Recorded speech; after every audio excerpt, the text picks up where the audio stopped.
Good evening, everyone. Parents, we want to believe our children are safe at school. But a 2 Wants to Know investigation uncovered repeated failure to report crimes in Guilford County schools. Those crimes included sexual assault, robbery, drug possession, and arson. 2 Wants to Know's Frank Mickens conducted our investigation. Ken, we examined law enforcement crime reports and compared them to the statistics Guilford County schools reported to the state. The numbers don't add up, and that could put our kids in harm's way.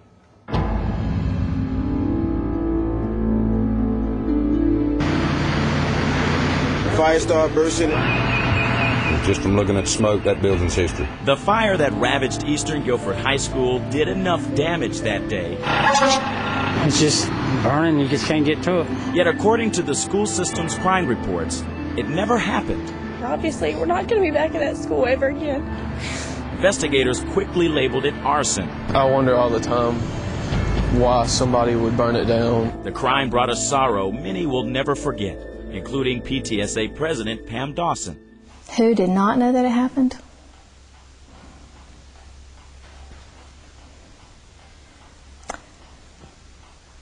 I don't know of anybody that probably didn't know that it happened. You often hear stories about school crime, but we found the problem lies in the untold story. 2 Wants to Know compared law enforcement records to school system reports sent into the Department of Public Instruction. We uncovered 90 violent offenses the district left out. Police reported 24 sex assaults, including rapes. The system only recorded 3. Where law enforcement reported 18 robberies, the district had 4. And authorities recorded 8 cases of school arson. The school system, 0. The current principal said it was his understanding that if a student was not attributed to the incident, that it wasn't to be included in the report. But state law requires principals immediately report any criminal act that occurs on school property. Failure to do so amounts to a misdemeanor offense.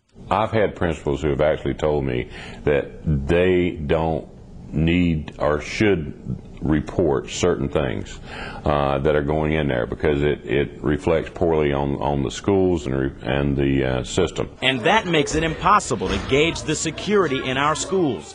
When crimes get ignored, Sheriff B.J. Barnes says it can lead to other major crimes such as school shootings. Unfortunately, I don't think Guilford County Schools has a mechanism in place to verify that the information that has been reported at the school level is factual. The system depends on the state to catch inaccuracies. Problem is, the state trusts districts to tell the truth. When judging the validity of Guilford County's report, all the sheriff needs to do is consider a glaring omission. It says that Eastern Guilford didn't happen. They need $60 million or so plus for something. I mean, I suspect that that's just plain wrong. Now, the school district has several explanations for the inaccuracies in the report.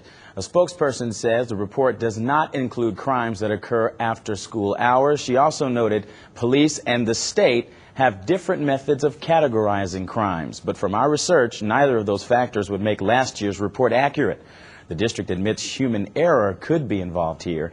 We've been told the system will now hold principals accountable if they fail to report campus crimes. Of course, we'll be keeping tabs on their progress. It really is surprising to see this. I have 3 kids in 3 different schools. I want to know, what can we do? Well, one of the easiest things to do, if you know of a crime that happens on campus, not only report it to the police, but make sure the principal is aware so it gets in that report. All right. Frank Mickens. Now, one more item discovered by 2 Wants to Know. Local law enforcement had more than 1,200 incidents not reported because schools are not required to report them. These include crimes such as burglary, various assaults, and selling drugs.